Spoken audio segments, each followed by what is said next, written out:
What is up, my Lorcana Goons? Welcome back to the Lorcana Goons channel. My name is Kevin, and you're watching the Quest with a Guest podcast. On this second episode of the podcast, we are joined with none other than the Rat, aka Ryan Courtade, who just took first place at the Chicago Disney Lorcana Challenge. We're going to talk about his deck building, his deck choice, and his overall history with playing trading card games ranging from Yu-Gi-Oh!, Magic the Gathering, alongside his accomplishments in the Hearthstone card game and community as well. So sit back, relax, stay tuned to Lorcana Goons, and enjoy the show. What is up, my Lorcana Goons? Welcome back to the Lorcana Goons channel. On this episode of Quest with a Guest, we are joined with none other than Ryan Courtade, aka the Rat, the winner of the DLC Chicago, the Disney Lorcana Challenge. I'm here with my co-host Zach Stone. Brian, how you doing today after winning the second Lorcana Challenge? We really appreciate you being our second Quest with a Guest. Yeah, no, I'm doing good. We're a couple days out of winning now. I think it's mostly set in, but it still feels surreal. I think when I go to play in my locals this week, it'll start to hit me even more, you know. So I think a lot of people around me are just excited to get back to playing and doing well in the next one, which is good to see. And a bunch of my friends from older card games, hitting me up, congratulating me. They want to start playing. It just seems like a great time for me and the game. So. That's right, man. If you don't know who this guy is, the reason why I'm so giddy is because I've been seeing this dude on Twitch from since I was in college playing Hearthstone. So, and you have a huge TCG background as well, right? You say you're going to go to locals. Can you give us a little bit of a history of your experience with card games, whether it be Hearthstone or whether it be something else? Yeah, so I started playing Yu-Gi-Oh when I was like 10 or 11 with my dad. Basically walked into a card shop and the guy working was like, "Hey, there's tournaments for this game." And he's like, "You should just come and I'll teach you how to play." His name was Amir. I think he ended up being like a two-time Lord of the Rings world champion actually for that card game. And yeah, he was a great inspiration then. And then, I kind of just never stopped from there. I swapped to Magic here and there, and kind of after like 2012, I stopped playing Yu-Gi-Oh. I had a decent results in Magic. I mean, I love the game. I love drafting. But I was also at the same time playing League of Legends, which I also played at a pretty high level. And then Hearthstone came out, and it was like the perfect mix of video games and card games. And then also Hearthstone had a ladder, and you could sit there and you could play and play and play and play and play and play, and I did. So that's kind of how I got started in Hearthstone, and then I did that for about 4 years, and I stopped doing that at the beginning of 2020. And this is kind of my first card game since. I think somewhere in there I also played the Dragon Ball Super game when it came out and top aided like the first event for that in Vegas. But I mean, I liked that game at first, but I think yeah, Lorcana's been honestly one of my favorite card games so far that I've played. Sick, man. I gotta unpack some stuff there because as a Yu-Gi-Oh player myself, I gotta ask some questions. So, were you into Yu-Gi-Oh like on the competitive level? Like, did you ever go to a YCS or regionals for Yu-Gi-Oh? Yeah, I mean, ever since I was like 12, basically, I've been driving to regionals, like in Detroit at Pandemonium, Michigan players, and well, no, Midwest players. Uh, and then I don't know. I honestly couldn't even tell you when my first YCS was, but yeah, I mean, I've been to a lot of those. I was in Long Beach for the 100th No YCS. way. That was literally my first. That Hey. was my first premiere event. That was like my first. So you say you finished playing Yu-Gi-Oh like at 2012. That was the year I really started playing Yu-Gi-Oh. That was like my senior year of high school, and like I had gotten introduced to it more so on the competitive level in like 2011, and then 2012 I really got into it, and then we went to everyone around here went to Long Beach for the with the 100th YCS where you got the free tour guide. Man, that's so crazy. I had no clue. I had no clue that you're also a fellow duelist. So yeah. Yeah, How'd got you do? them out of my basement. Um, it That's was the cool. first time I was to California. Might have been the first time I was on a plane by myself. I'm not sure on that one, but it was a blast. Yeah. Do you remember what deck you played for that event?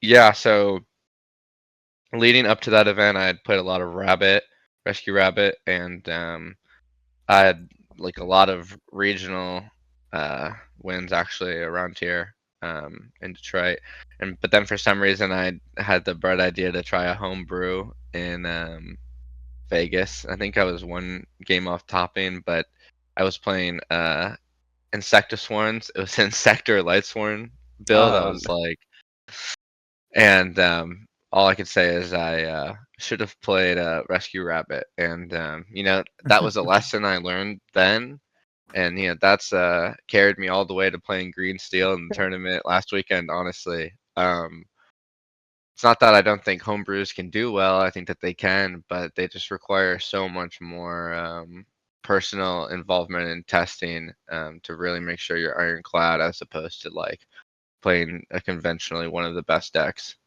Um, and more often than not, you're probably better off registering some personal version of a deck that's tested. Yeah, so I do want to talk about the competitive aspect of Hearthstone. You just mentioned basically taking a meta deck as opposed to taking something that you would have to like literally test consistently because it's your home brew. Not as conventional, for example. And I was just gonna say like yeah, for an event, for a huge event, I usually try to go with like the most consistent thing, but that usually is something you learn from playing years and years of like Insector Sworn decks or like two colors that nobody's earned, like mono purple, which I've done at locals plenty of times, like things like that. Why did you pick Green Steel over something like Ruby Sapphire? Yeah, I mean, for me, I was already playing Green Steel, so that made it a little bit easier, from set three, since that was like the deck I was doing then. It's not that I can't pilot the blue decks well. Um, it's just that I haven't been doing it lately. So, they do require a different type of thinking about the game than Green Steel does. It's not like it's so much different, but just being the control player in every matchup and kind of deciding what threats require your answers and when. It's just a tad bit different. So when I sat down to play Red Blue last week to get some practice on it, I think I played like 20 something games, and then I was just like, this isn't gonna work for me, at least this weekend. And I think being comfortable with your deck choice is honestly like the number one factor. Like even if you don't want to play a meta deck, or I'm not saying you should just go to and play a meta deck. Like if you're comfortable with your own homebrew, then like register that. Just an example I gave, I that was like a pretty fresh brew, so it just needed more time to cook before I brought it somewhere, I think. No, I mean I feel it. We saw Joshua Polt get first place with his homebrew, Exactly, basically. So but and exactly. yep, and then when we weren't talking to him about it, he was talking about how he had a lot and a lot of testing with that color Hmm. combination, Hmm. and that DLC was towards the end of the format. This was at the very beginning of the format. Although we kind of did know what to expect because Pixelborn, shout out Pixelborn. But at the same time, there was plenty of outliers. We saw like Emerald, Amber in the top cut. We saw some ruby amethyst, not as represented as it used to be, and then some other different colors. What did you play in top cut, and like how was your deck prepared for it in terms of like the consistency? It was a very consistent deck what I'm looking at, but there are some cool other cards in here that I want to talk about. Yes, you touched on one thing about the previous DLC was at the end of the format. So, when you get to build your homebrew, you know exactly what you're going up against versus in Chicago, yeah, you have some idea of what the meta is going to be, but there hasn't been a big in-person tournament. So, if you bring a deck that you're designing to beat something and then it turns out the meta's off, then it's like, gosh, I just played something that's strong or whatever. The event was very very fast as far as like the meta shifting. The set was actually released during Atlanta, but not legal for the main event. So Green Steel felt like a comfortable choice. And outside of that, did you have like another deck that you wanted to try out maybe outside of Red Blue? Not really. I mean, I tried some of the other decks, but I played a lot of red purple in set one and set two. But I think that that deck is particularly vulnerable to green steel, in my opinion, and there's going to be a lot of green steel, so I didn't really even give much thought to that deck, where I've been close to playing it in the past a few different times. I mean, I have played it. Other than that, I have some spicy brews I'm cooking at. The one I tested, I did test the green purple list actually, not Jordan's exact list. Shout out to Jordan, I know him from Hearthstone actually. In that game, he went by Heavy J. I hadn't seen him in like 4 years, and he sat down next to me and he was like, "Hey there, Rat," and unfortunately, I didn't remember his name instantly. Um, but it's awesome seeing someone, from Hearthstone, and I guess he, lives in the Midwest now, so just do well. I think that green purple, a lot of people kind of wrote it off, because some of the people who played it said, maybe it didn't have legs this format, but as we've seen, it's clearly a deck that could still do well. It's also a deck that's a lot closer to green steel, and since I have red purple experience, the purple cards make sense to me. Yeah, Brian. No, yeah, the Amethyst Emerald deck is something that I really like a lot. I think Queen's Castle is like a god card right now, to be very honest with you. And it's probably one of the cards that I think was like you had to have an answer in your deck at the DLC Chicago, or else you were going to lose to it. Did you have any cards in your deck list that you felt like were more of an answer? I'm looking at one Zeus and one Baboom, so there's only so many cards that you have to damage locations. What other cards do you feel like you had in your deck that were more prepared for that? Yeah, so I put the Zeus in. Well, I've had two Zeus in before. I almost took it out, and then I was like, well, it's good in the mirror. I run 6/4s, so I'm singing it more often than other people. It takes, you can put a Diablo or one of my Flynn 4s into the castle and then be able to take off the back half with the Zeus Bolt. That's definitely, one of the reasons why it stayed in there. I should go back and make sure, but I think I played by the end of it 7 red purples, or yeah, and I think I didn't use it on a castle a single time. Um, I think Castle's definitely a good card, but people are kind of like over estimating it, I believe. The thing about the green steel deck is that you have access to the cove, Hidden Cove, and it actually makes it a lot easier to take out the castle than it was before you played Hidden Cove. Now it only takes maybe one turn or 2 attacks over 2 turns, where before it was like you could look at your board and be like, okay, well, if all 3 of these went in twice, this castle would still be there.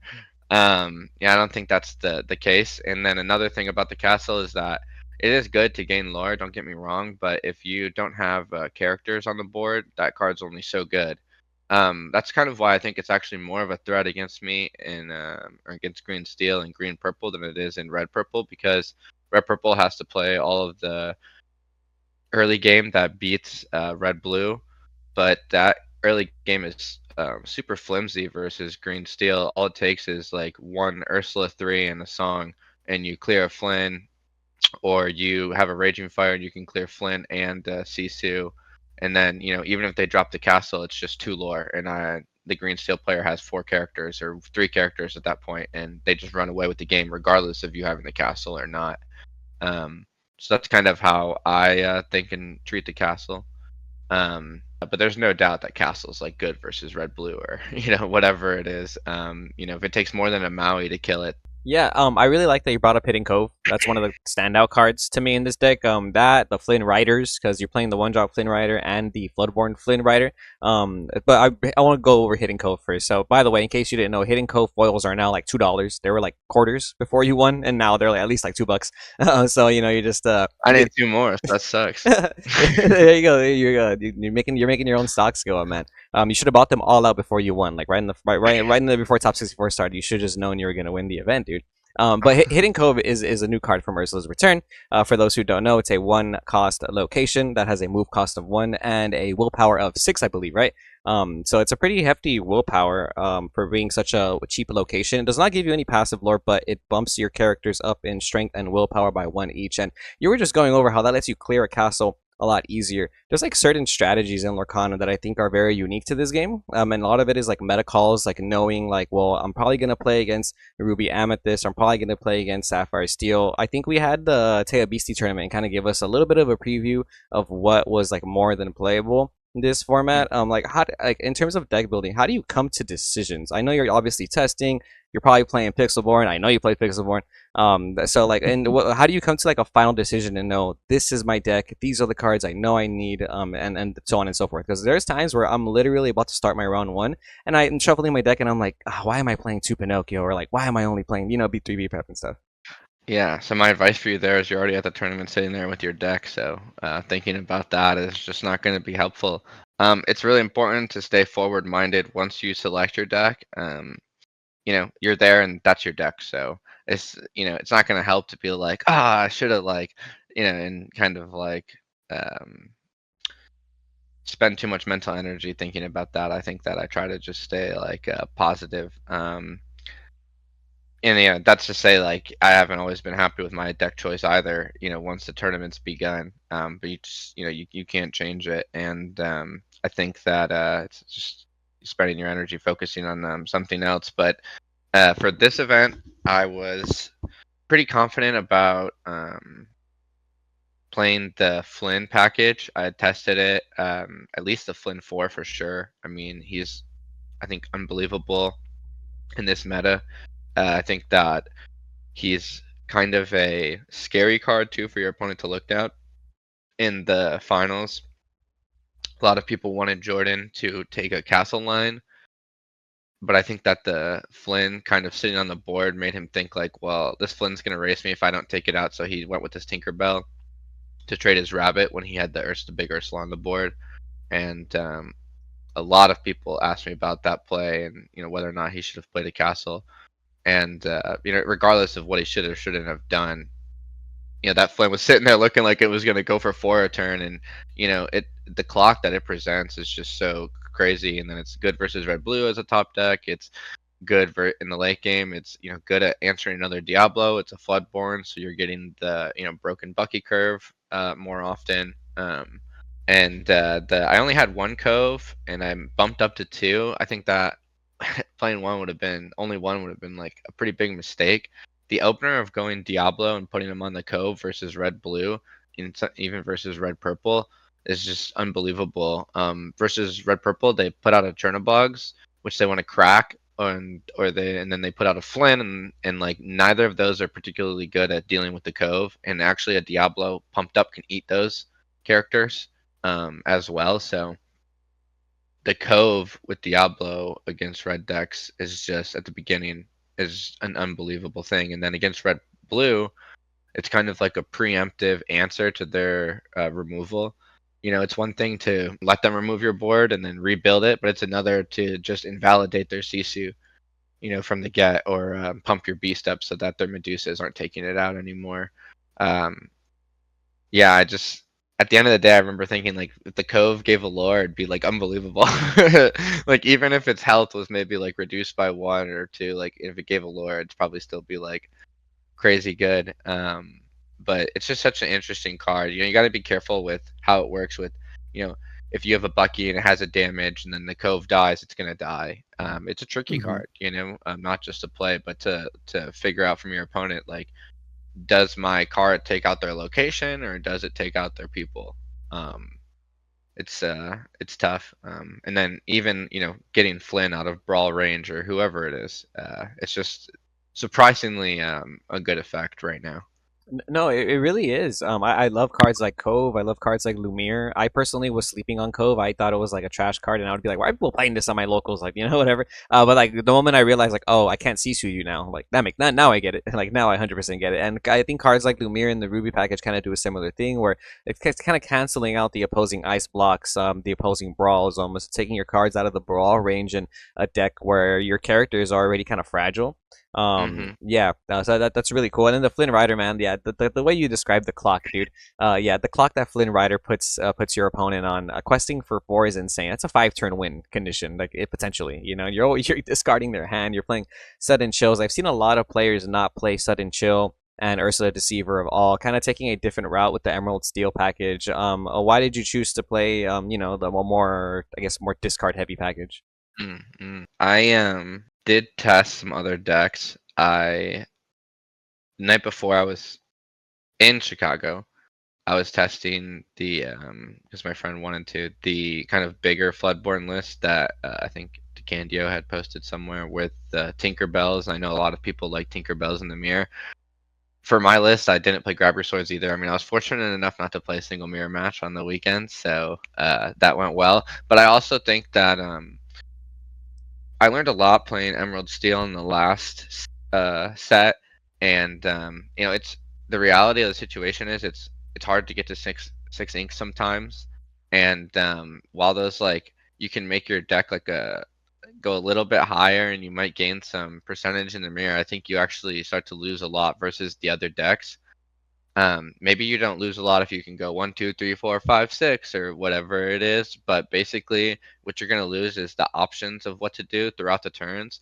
I actually really value having options at my different spots in the curve because one of the things about the green decks right now is that you actually get to see your opponent's hand, whether it's Diablo 1 drop or Ursula 2 drop, and being able to make not just one play but the best of two plays based on what they have can for the first four turns or whatever can be the difference in those matches, where if you're trying to get to a six or whatever, you're going to limit your options because you're going to have to ink an extra card and then you're going to have to play the card that you wanted to get to six for, and stuff. And so that's kind of why I think maybe the Floodborne package, the bigger list is a little bit maybe not as good as people might think. But I still was unsure. But one thing I knew was that if you play Flynn 4, and then you want to play more discard.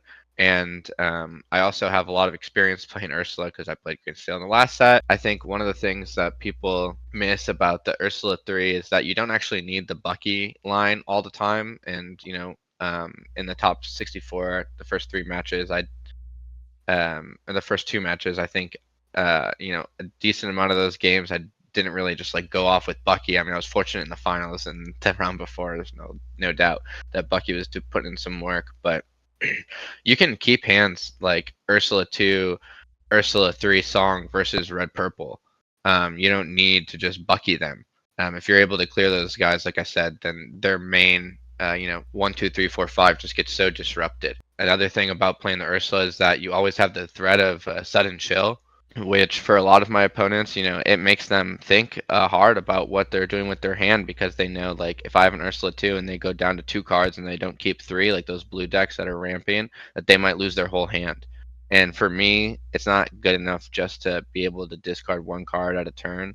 Like, eventually you want to get that whole hand because when your opponent's discarding, they're always discarding their worst card from their hand. So they're still keeping the core of what they're trying to accomplish. So having that extra reach to get that next card out of their hand can be like all the difference in kind of disrupting their game plan, even when you do have a Bucky line. Yeah, no, discarding the cards is super important. I love Emerald so much. Emerald Steel was the first color combination I played in the first chapter, so I love to see that you took a win with it. But why 3 sudden chill and why not 4? Yeah, I mean, I've had 4. That could be the card that Zeus comes out for if you don't want to play Zeus. You need a song, I think, because the shift line with Diablo requires you to discard a song. Yeah, I mean, you could play 4. It is a dead draw at the end of the game, and you just don't really want to see more than 1. I mean, you can ink it, obviously, but yeah, even in top 64, I was against Blue Steel with no Whole New World, and I kept a Sudden Chill Ursula line in my opener, and then he played around it for like the entire game, and then I think like it must have been like turn 10 or 11 or something. Finally, like I actually used it, and I was just like, dang, like this card didn't get inked. It sat in my hand the whole time, and like, but the main thing was at least I didn't draw a second one. Yeah, that's true. Okay. Maybe I had if I did draw the Zeus Bolt and I Zeus a Tinkerbell, and that was great. And that was probably the best Zeus had been for. That was the best interaction I had with Zeus on the weekend, was it killed a Tinkerbell. That card's just it's not good versus wooden like certain decks and like in certain positions. Like it's not in the mirror especially.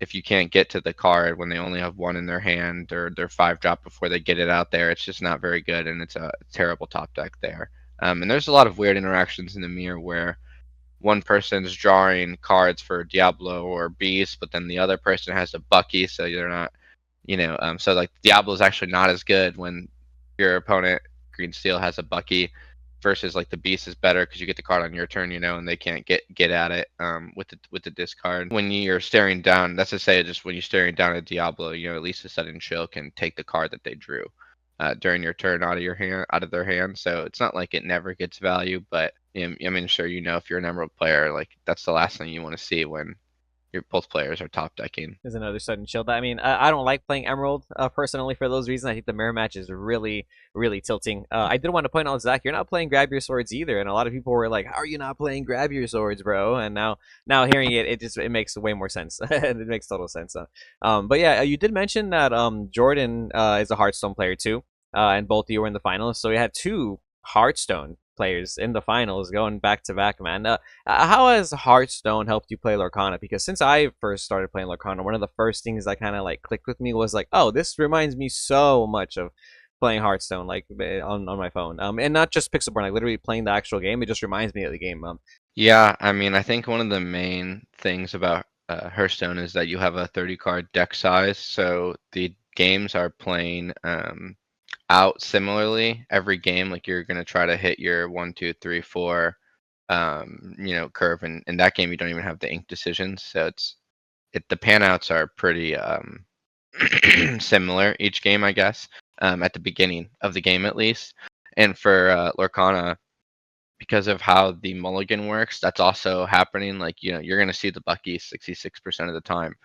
And I think what you get as a result of that is kind of like this situation that you've heard people describe, like maybe Lorcana is like chess, because there's like certain lines and they always come up. And I think that's kind of like what people are trying to get at, is just that unlike some of the other games, the opening sequences are all like almost always consistent, at least seen by both players. Like you usually have what you want to do more or less in most of your games. I mean, obviously your draws aren't always perfect, but that's kind of another reason why I just like keeping the Ursula package, so that I have like two viable opening lines that are instead of just only tunneling in on having Bucky. Very much so. Yeah, you definitely played a lot of Floodborns too to make that make sense. Did Aladdin ever come up? I tell people that if you're trying to remove items, don't play Aladdin. Most of the time, it's just a Floodborn. Basically, when you're in the top 64, one of the things and one of the reasons why I really was back and forth on Grab Your Swords is that it's one thing to top the event, but it's another to win the event. And to win the event, you're going to need to win in top 64. And in top 64, it's open deck list. So if you don't play Grab Your Swords and you play against the mirror, they know. If you are playing Grab Your Swords and you play against Red Blue, they know. So part of that is that if you're against Red Blue and you don't have Aladdin, they're going to be able to think that they're, and I think that, a lot of them will go for it or just ink it anyways, just because of how that matchup pans out. But the quill, basically. Yeah, so they got to respect the Aladdin if you have it in the deck, and basically, a lot of them already don't enjoy playing the Fishbone Quill because it makes their hand light, and then yes, you're ramping to your answers, but you're also making your answers more vulnerable to Bucky and Sudden Chill. So I think just having Aladdin in the deck and kind of even having that extra Floodborn so you can do the Bucky curve, it's definitely worth it since he's inkable. At least in my opinion, I went up from 2 to 3, I think. So yeah, I mean, I'm kind of okay with playing it. I mean, even sometimes you'll look at their hand and they'll have a brawl, and you'll be like, well, I don't want to play Ursula or Diablo right away. I'm just going to throw Aladdin out there. And it's a weaker play, but if you can get them to brawl on a turn that's not turn 3 in those decks, it's actually like kind of disruptive to what they're trying to accomplish. Like if you go Aladdin on 3, but then you play Diablo on 4, they have to brawl on their hero and pop turn, or whatever it is. And turn 5 becomes their hero and pop turn if they don't already have a popsicle, because they can't play it on 4 because you developed the Aladdin. Yeah, the Aladdin is something I haven't tested too much, or actually at all. And Don't get me wrong. I like the synergy like you just mentioned with not being able to be brawled right away. It is a nice solid stats of 333.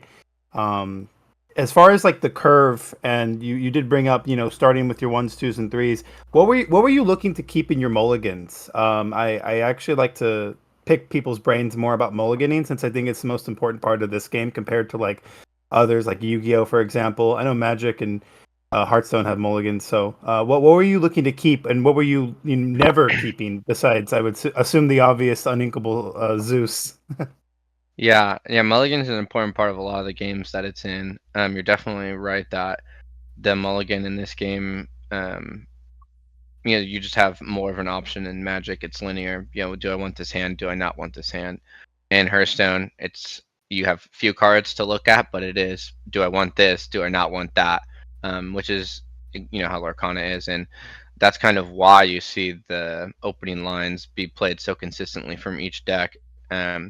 For me, I'm not really like a big hard mull for Bucky person, like I've said already. But there's a lot of different combinations of cards you can keep, and I think since I played 10 one-drop characters and then 2 coves, just making sure that I'm trying to get some semblance of a curve. But I think one thing I do more often than other people is like keep an Ursula with a song, especially against a blind matchup in the first day where you don't know what you're playing against. It could be easy to like want to just Bucky them, but the reality is that like Ursula 3 plus like let's say sudden chill and let the storm rage on can actually be a keep. uh and then if you already have a 2 or a 1 alongside of that, like potentially you're keeping 4, and other people might say like, then you gotta throw it all back and get the Bucky, but that's just not how I think about it. And then another thing about just the harping back to having the options, like I really enjoy playing Diablo on 1 against some of the decks in the format, like red blue and red purple. Um, I know looking at the hand is like a controversial thing because it doesn't give you quote unquote real value, but I think against decks like red purple, they actually once you see their hand, like you're able to just like go into calculator mode and figure out exactly what the best line is against them, because their range of plays is kind of narrow, and even with red blue it's pretty similar. What they're looking to do before the end of the game, at least. If you take a look at like what their first 5 turns are, like right off the bat, basically.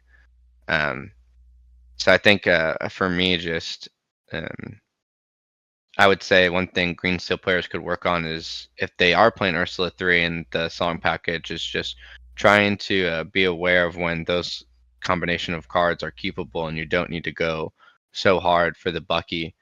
That being said, I still am like always trying to get some one drop. So if I don't have a one drop, I'm putting back at least 3 cards, 4 cards usually. Okay, I need to know who thinks looking at the opponent's hand is not valuable, because I think that is value. Like, yeah, no immediate value, but that is super value. Like, I remember when Diablo first came out, I was like, this card is insane. And so many people were like, no, Diablo doesn't do anything, but it's so good. So can you just, I guess, elaborate a little bit more? How good is it to be able to look at the opponent's hand multiple times with Diablo, with Ursula the Deceiver, and Emerald Steel, and like how can you utilize that information to your advantage? If you can give like an example, maybe some new players who might not know how to capitalize on that.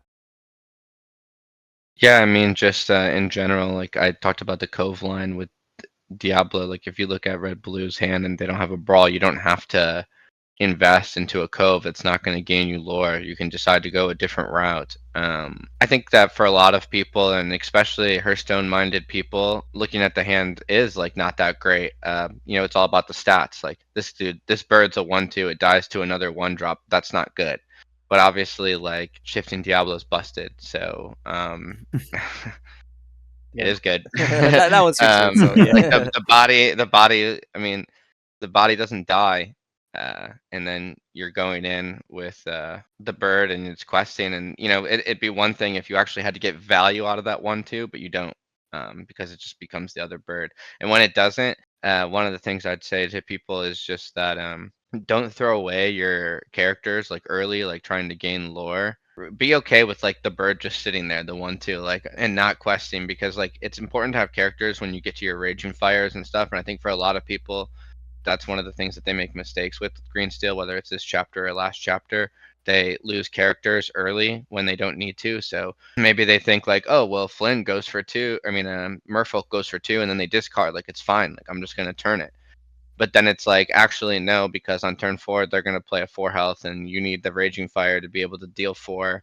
And yeah, you got the card out of their hand, but it was their worst card because they get to choose which one to discard. And now you lost your 4th character for 3 turns down the line when you actually need to answer the card that's going to destroy you in the matchup or whatever it is. You know what I mean? So even in that way, the bird, gets it done as just a character on the board to do 1 more damage with Raging Fire, or, whatever it may be.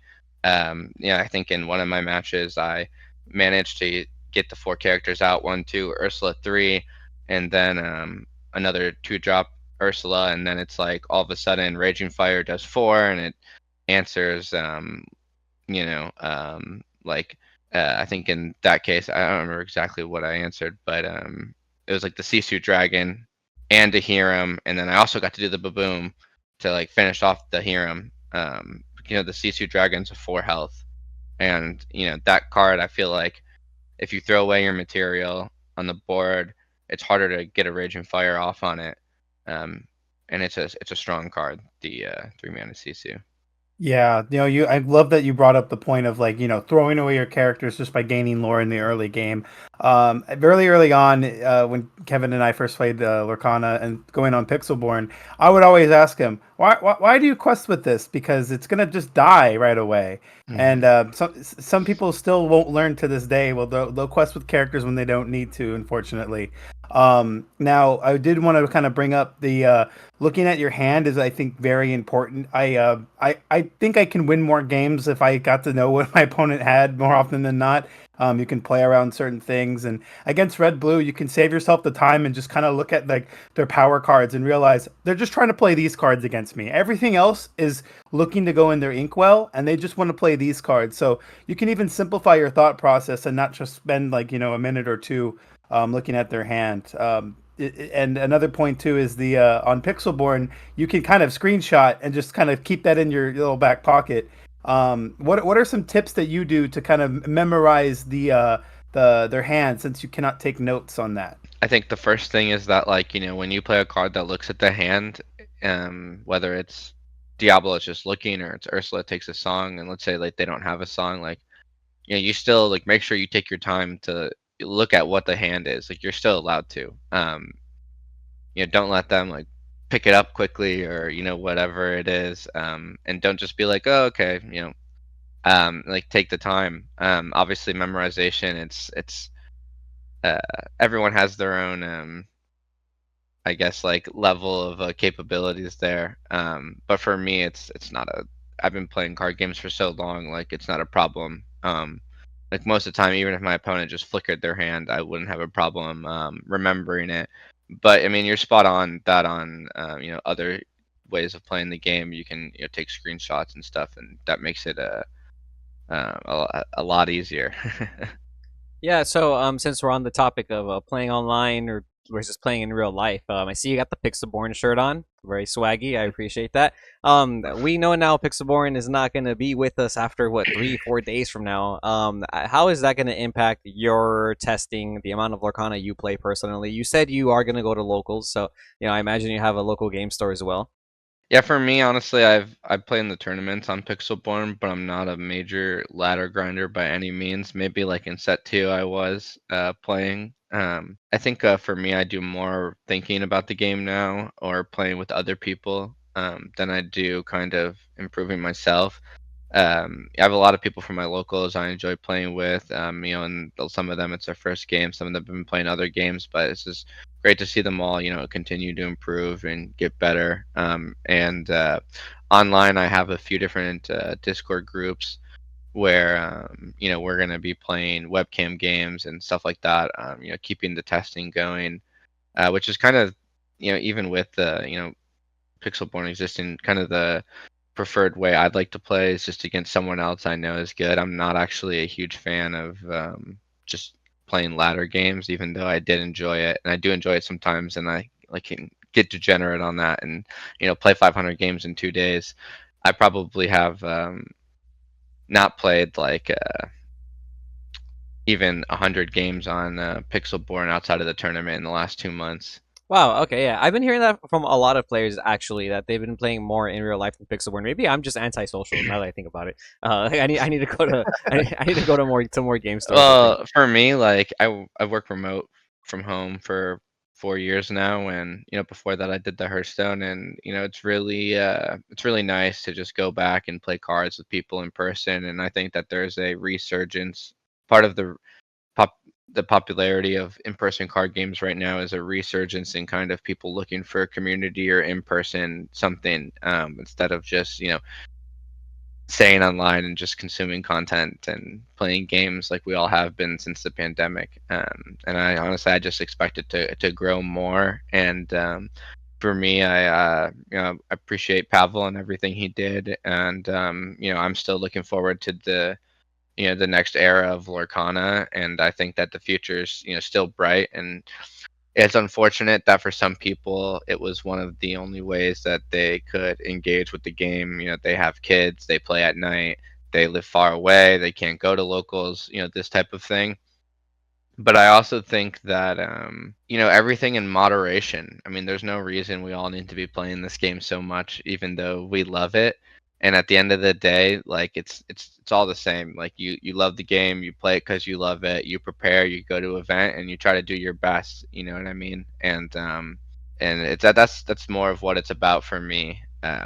So I'm not all up in arms or whatever. It's a beautiful thing, and good things they only last so long. So I'm still super optimistic about the game's future and everything. Awesome, man. I completely Very humbling. Yeah, very humbling because it's exactly what it is. We have a passion for the game. We have a love for the game, and so there's some people who winning is everything, and there's some people like you just said, like you want to do your best, and sometimes you end up being the best that day. So congrats again on that first place, and so future of Lorcana, you're obviously gonna keep playing the game. Are you gonna go to Fort Worth? What's the future for the Rats career in Lorcana, man? I'm gonna be at every challenge I can get a ticket to. So hopefully that's all Same. of them, except for the ones in Europe. But honestly, it could be I'm at the point where I'm not even ruling that out. I traveled a lot for Hearthstone, and I miss it. In some ways, I was kind of over it when I stopped doing it. It's really taxing to when it's your job and you're traveling, and your livelihood is kind of on the line, and you're in and out of places quickly very often. You don't get to like enjoy them. This time around, I'm thinking maybe I'll go to one of these EU challenges and actually get to spend some time there beforehand or something, and enjoy myself. Versus like when I used to travel for Hearthstone, it was like you're there on Friday morning, you're gone on Monday. You took a bus to get wherever you had to go. You took a train to get wherever had to go. Like you only have a certain budget that's allotted to you by your team. So you're whatever your situation is with how you're staying. Like, oh, I used up all the budget on the flight, and now I got to stay like with someone on the floor or something. Like I've done it all for years. Like whether it was traveling. I remember I traveled to Virginia once in Magic, and like I slept in the windowsill. Like I've done whatever it takes to get to the event and play.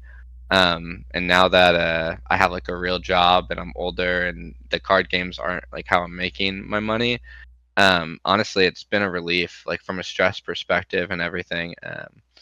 And I'm just honestly excited to just keep going to events and keep playing. For the next set. I haven't been to Toronto in a long time. I really want to make sure I get a ticket to Toronto. Like one of my favorite restaurants in the world is there, so like I'm really pumped to go back and eat food even.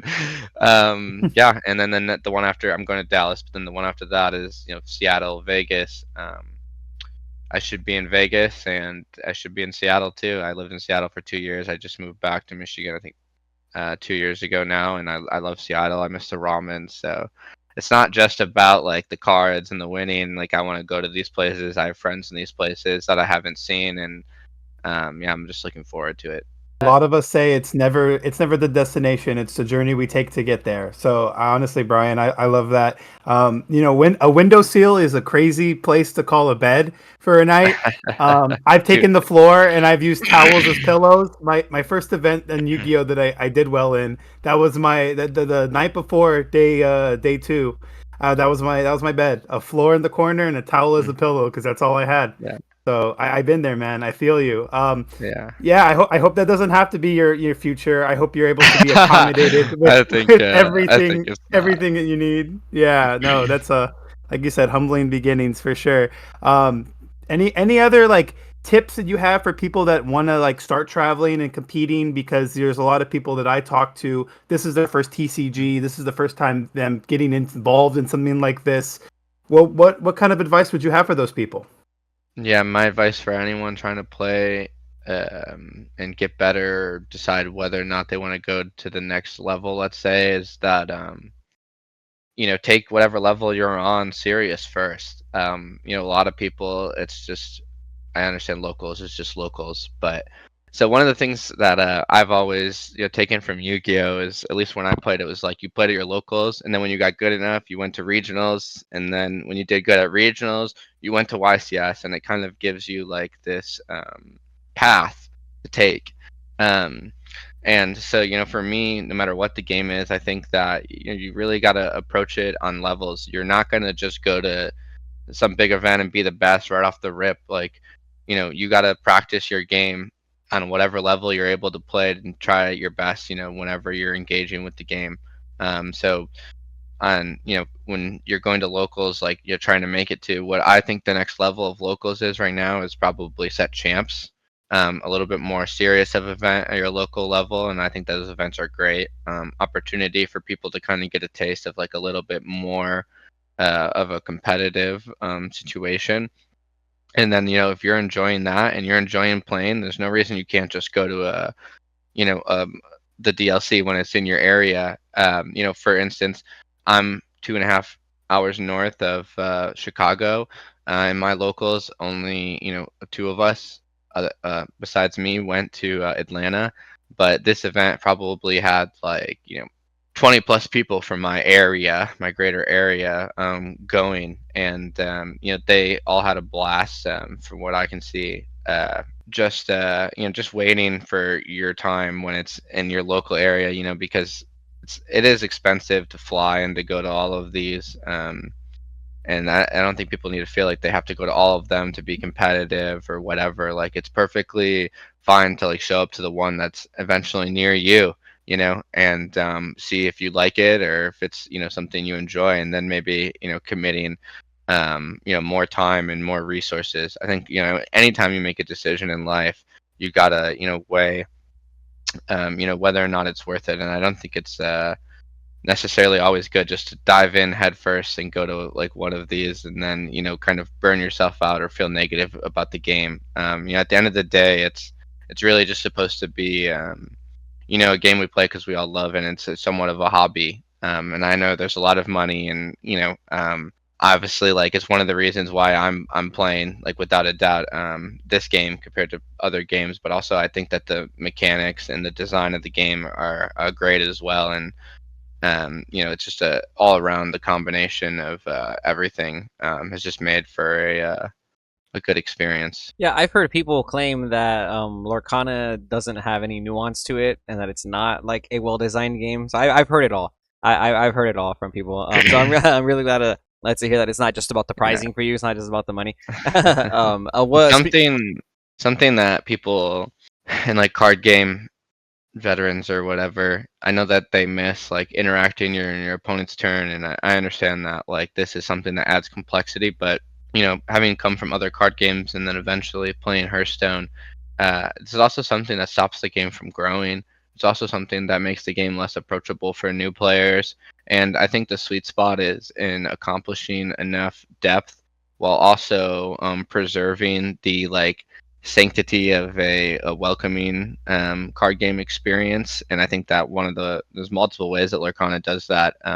One is that you can't interact during your opponent's turn. This simplifies it a lot for new players. But then in the same way, it's like if you look at inking, someone who's new, they can look at their hand, see a 1, see a 5, ink the 5, play the 1, and life goes on. It was great. But for someone like me, I open my hand and I'm like, okay, they're red blue. I have this beast. I could ink it, but I also could ink this like Jafar. And even though the beast is further away, it's a better card in the matchup. So maybe I just ink the Jafar or whatever it is, Ursula 3. And all of a sudden, my first ink becomes like a decision for me. Where for the other person it wasn't, and they still played the game and enjoyed it all the same. And I think that like for me, no matter how complicated the game is or whatever, if I stopped enjoying it, I'd stop playing. But I don't think that's gonna happen. But just like the fact that other people can play and enjoy the game, no matter what level they are, is important to the game's growth and the community lasting. And I've played a lot of games and seen communities come and go. And for me, one of the things I'm looking for is kind of like staying power. I don't want to just get involved in another game that's gone in 2 years or people aren't excited about. And I think part of that is that new players need to be able to get into the game, and I think that's part of what makes Lorcana great. Nice, Absolutely. It's a Disney card game. Disney's all inclusive, and I really think that it was a big driving force to why I decided to play. I'm more competitive, and I always admit that I'm a phony when it comes to Disney knowledge. How about yourself, Brian? Do you call yourself a Disney adult? I'm not a Disney adult, but I did watch a lot of Disney stuff as a kid. My mom was a huge fan.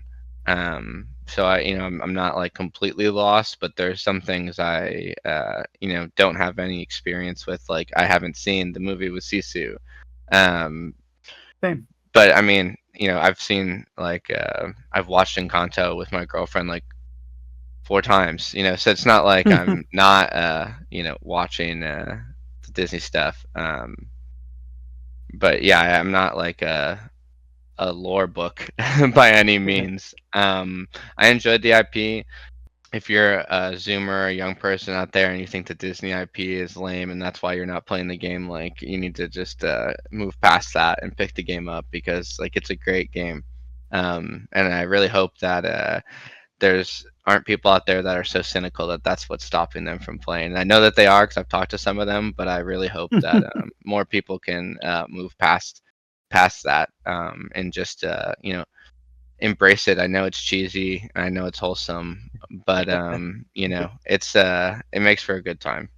No, I'm yeah, calling you guys out. I've heard that too, though. Like I've heard that too. I've literally heard people say, "I will not touch that game because I don't want to pick up a Mickey Mouse card." And I'm like, bro, who cares? Like this bro want a golden Mickey Mouse card that's serialized. You think this man cares? Like what the heck? In general, like the game itself is just good. Like and no offense to anyone playing any of the game, is like why would I waste my time playing I mean, interacting with that when I can literally sing Akuna Matata or literally yeah, sing Be Prepared. I mean, from a storyline perspective, the cards in Lorcana have a lot more storyline than like Yu-Gi-Oh. I mean, there is no story to Yu-Gi-Oh. Yeah, So like you have to figure it out. Like I think there is like lore within the dual terminal space or something like that old stuff, and but I don't know. They make you try and figure out the lore. It's super lame. And then Yu-Gi-Oh, the actual. I see you have anime stuff in the back. Heck yeah, I'm a huge anime nerd. I love Dragon Ball, love Yu-Gi-Oh, My Hero, everything. And I just love cartoons in general. So I have seen a lot of Mhm. the Disney movies and the Disney IPs. So being able to actually play cards that I recognize, or even like I hadn't seen Encanto until like it was announced for Lorcana. I was like, I gotta watch this movie now, and all of a sudden I've seen it like 3 times since because it's just that good of a movie. So I mean, I do think it does that to a lot of players. I also think it does a really good job at introducing new players. And yeah, I just want to double down on what you're saying. If it's a game that you just haven't picked up because of the Mickey Mouse, characters, and I think that's so silly. I think this game offers so much nuance and so much depth, and it's just so refreshing to be able to not only play a game with a good community, but like play a game that just makes me feel like rewarded for being a player who practices a lot or who takes it seriously, like you were saying. So yeah, man. Thanks for making me feel validated there. But yeah, man. Is there any Disney movies you want to see in the future of Lorcana in particular? I mean, just the same as everyone else, you know. I'm like a Toy Story fan or whatever. We're all hoping that some way Pixar finds its way in. But No, I mean, even, you know, at first when the first chapter comes out, you don't know how is every chapter going to be a whole new thing, but you know, they come back to Ursula and Ursula's in a few of them or whatever, and you know, I'm not too concerned about when and where. Like they've done a great job, and I'm enjoying sticking with the characters we have, and obviously because of the shift mechanic and even cards that aren't used, like Bruno, where you declare the name. You know, like I like the naming convention system, and I like that they keep printing the same named cards, and I think it's actually makes for a lot of interesting like use cases. Like I told earlier, the green yellow Bucky deck that I'm like looking into. Like Ursula 2 shifts into Ursula 4, the yellow Ursula 4, Mhm. and that's like Hmm. really interesting to me, and I like how like you know you can print an Ursula later on, and all of a sudden like you got to go revisit these earlier Ursulas that can get shifted on. I think the shift mechanic's beautiful, and the way that songs work. At first you think, well, how could this not be broken coming from other card games? The tempo gain, but because of how important it is to have resources in your hand to ink and get up to higher cards, songs actually somehow work, which is beautiful. So. Yeah, it's a crazy game. The way it all kind of comes together, man. I really appreciate having you here, giving us your feedback on the game, letting us pick your brain on the competitive level. I feel like a better player already just from being able to sit down and talk to you. No, yeah, I really do, I really do, because there's I some, appreciate it. I mean, that's my goal. Thanks, man. Speaking of which, are you planning on doing any like further content creation for Lorcana? I mean, I have to bring this up, but you're doing a lot for Hearthstone, dude, and obviously you just won a DLC. That's a huge deal for I think the community. I think for a Yeah. lot of us. So, I mean, are we gonna see you on Twitch? Are we gonna see you start putting up some content? What's up, man? Yeah. I work a full-time job, and that's kind of priority number one for me, and I want to keep it that way. Like I said, I think that one of the things for me is that this being a side thing has actually relieved a lot of stress. It's not my main thing that I'm concerned about. I will be doing some sort of content. At least I'm gonna do a tweet thread about winning, and you know, I have a lot of people I want to shout out and stuff. And you know, it's been a long journey, and man, you know, I've never won anything, so this was a big moment for me. You know, they talk about kind of like the curse of like you can't win, and then once you win, the floodgates open, and you just win a bunch. Hopefully, you know, that's what I'm hoping, but you know, nothing's guaranteed.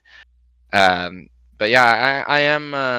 You know, this isn't the only interview I've done, and I'm gonna do some more. And I'm also, yeah, I'm giving it real thought. The content thing. I think that you know, we might see the rat doing some content. I had actually considered doing like an event series like the rat race, but now that's kind of tabled. You know, obviously, that's not something that's possible anymore. But I definitely am looking into kind of you know what I want to do. Before, when I did content, I was a very competitive minded and focused person compared to what I am now or how I approach this game. So I just need to take some time and figure out, you know, what I want to do and what I want to bring to the community, because you know I do think you're right. I did do you know a decent amount for Hearthstone, and I think that you know when you get in the position to be you know a positive influence on the community, you really you know should take that obligation seriously. Um, and yeah, it's a beautiful game, and I want more people to play it. And if I can be a part of that, I think that you know I need to get that figured out. I will admit, when we had that conversation at Atlanta and you brought up the rat race, a light bulb popped up in my head, and unfortunately, a light bulb got shattered the moment the Pixelborn was announced going down. And I really like that, because I think there is a good amount of people in this game and in any TCG community that want to take that game to that kind of level. Not everyone has to, but there are those that do. And I think it is very important that all sides are touched on, the casual and the competitive side, because they're all important to the community as a whole. Hmm.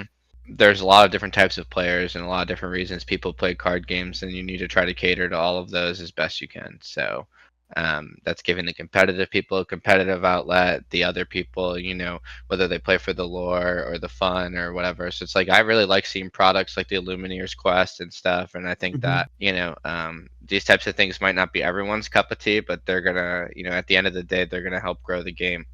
Okay, man. And just one more thing before we let you go. A couple more things actually.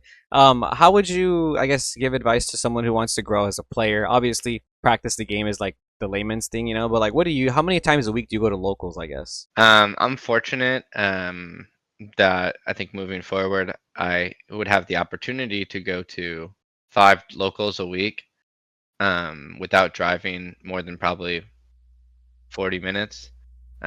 For 3 of those, not driving more than 15 minutes. Nice. So, well, yeah, but you're in California, so that's not possible. No, Um, there's a bunch of locals to go to, but getting there takes an We hour every time. Yeah. yeah, we're no, we're I we're, mean, we're I we're lived in 5 miles away, 30 minutes apart. in general, just realizing that you're not going to be amazing off the rip, and everyone has room to improve. I mean, even me, I missed Diablo triggers in the finals, and like the spike in me, that's like really annoyed. But I also know like the conditions that you're playing under at that point, and by the end of the tournament, and everything, you're just not playing your best. It's more important that you just stay forward thinking no matter what you're doing. Losing a game at locals or losing to somebody who you think is worse than you, like these things really aren't important. Like I went to Atlanta and I lost to kids. Like it happens, like, and it's important that in that moment too, like you stay sportsman, like it's obviously upsetting, but like that person's there to compete and play just like you, and you're not guaranteed to win just because you're good or people know you or anything like that, or you have spent more money on your deck or whatever it is. Everyone's going there to win, and sometimes you won't. So I think for me, one of the things that I try to preach is not just playing a bunch. Like, yeah, playing is really good, and I think playing a bunch helps, but actually putting thought into how your game went. When I used to coach Hearthstone, and I said this in another interview as well, but one of my favorite things I heard in Hearthstone was and I'll repeat it every time I get a chance, but was from Life Coach. He's like one of my favorite players. He's like a Hearthstone game lasts 8 minutes, but well, not his, but a Hearthstone game lasts 8 minutes, but you only really get like 20 seconds of actual development because most of the games look the same as a game you've already played. So when you have those games that you're in a tough spot or those moments where you're unsure of what you should do, really making sure that you write that moment down or something to give yourself a reminder to go back and think about it. Like I've taken my phone out and taken a picture of a board in person, and so I could look at it later. Like I'm not going to make the right decision right then, maybe, but like I'm going to take that screenshot and I'm going to go look at it later or tomorrow morning, like over coffee, and I'm going to like think about it because I think you can grow more looking at the hard decisions that you face than just playing games over and over and making the easy decisions again and again.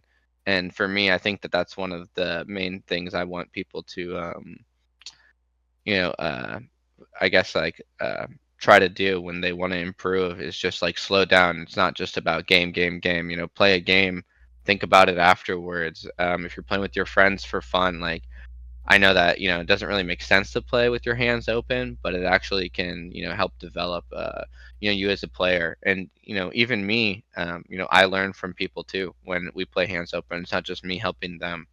Um, yeah, I think that's mainly it for me. Is just when you have the moments where you think a decision's tough, like you don't, yeah, just like saving that and reflecting on it. Very Hundred well put, percent. man. Very very well put together. I feel like in a lot of games, there's these turns, there's these scenarios, like you said, where you're in a position where like you look at the board state and you're thinking to yourself, this turn can sway this whole game, and I've definitely done that casually where I pull out the phone and I'm like, I gotta remember if I played this right or played this incorrectly. Or same thing, like when you lose an important match, I go back to my opponent, ask him, did you have this in your hand? Did you have this in your hand? Just talk about. I just want to know where I messed up or something like that. And I think it's really important to remember that kind of stuff. So thank you for saying that too, and also giving some advice to the viewers who want to take home a little bit more from the interview on how to become a Disney Lorcana champion, man. But before we let you go, Brian, aka the Rat Courtade. Do you have any final shout outs that you wanna speak on before we let you go? Yeah, just want to shout out my locals, the area, Grand Rapids, Michigan, and then the store I played at basically my whole life, Legend Sports and Games. And then the discords, the tournaments I've been playing weekly. I think I said in one of them, like it takes a village, and I read everything people post, and I've been fortunate enough to be able to play in the weekly online events where some of the best players are playing against each other, and that practice is very nice. And then I also have my own group I've been playing with. I think we're gonna call ourselves the Lorcana Lounge. So shout outs to them. And then other than that, just like friends I've made from all the different games, even from Lorcana, who I've talked to and met at events. And then even friends I know from Hearthstone. One of the people that I practiced with a lot last set, and he was able to top 64 in Lille. And even though I didn't get in Atlanta, I was able to convert here, King Louis. So shout outs to him. And the people that I went to the event with, all the homies I came with. And it's been a long journey, but I think I'm still just getting started. So Honestly, and what an incredible start. I would like to mention you did win that pack tournament, and now you took a in-person tournament, so you transitioning from the online to the in-person play. I really hope it pushes a lot of people to really understand that you don't just need to have an online client to really like get good at the game. It was like fun while we lasted, like we said, but a lot of us also think too that it was kind of we knew it was going to go away eventually. So, rest in peace. My condolences to Pixelborn. We will all miss it. And again, Brian, you've been an incredible guest. And then nothing else you'd like to mention? No more shout outs? No one we forgot? no, but on what you just said, that I'm not gonna lie, I was happy to get it done in person finally. I'm a little bit of an online warrior. There's no way around it. So getting it done online and in person, I think is it's been nice for me. Um, Heck yeah. Yeah, dude, and it says a lot about the caliber of a player that you are, and, and I say that with full respect, because there are some players who do believe, oh, this game is, it's any card game is you buy the meta deck and you win, which we all know isn't true, and we've been seeing with Lorcana especially plenty of players like yourself go back to back topping tournaments. You went back to back winning a huge tournament, an online one and the Chicago DLC, and I think a lot of it is a testament to the type of player that you are, the experience you have, man. So thank you so much for sharing that experience with us today. I really hope you guys give a follow to the Rat on Twitter, hopefully, so you can see the future of his Lorcana journey. And also, please let us know if you get rid of any of your amazing prizing, so we can report it on our weekly Market Watch videos, because he did walk away. He did walk away with a serialized Mickey. You got, what'd you get for first place? You got the binder of, it was like a master set, right? Of Ursula's Return. yeah, So right now I'm trying to figure out if that binder is like one of three or what the deal is. right, because it's a big Ah. Lorcana binder, right? Like it looks like the back of the card or something. Yeah, it says the back's on the front and the back. I don't know if it's rare or not, and I'm not too focused on that. Honestly, I'm excited to go to locals tomorrow and play, and I'll probably play online tonight. And I played online on Monday night, and I don't rest. So That's yeah, I right, mean you man. can see with the bags under my eyes. But It's a rat I'm race. just excited to play more, honestly. Okay, man. We're excited to see you play, and we're excited for the future of this game too, man. So be sure to follow Ryan Courtade on Twitter and on Twitch as well, so we can support his Lorcana journey. And be sure to like, comment, and subscribe if you're a Lorcana Goon, if you like this content, because it does support the channel. But remember, guys, stay tuned to Lorcana Goons. Zach, do you want to say anything before we go? Guys, this has been Quest with a Guest. It's the place where you can lore for more. And as always, stay tuned to Lorcana Goons. All right, we'll see you Goons next time.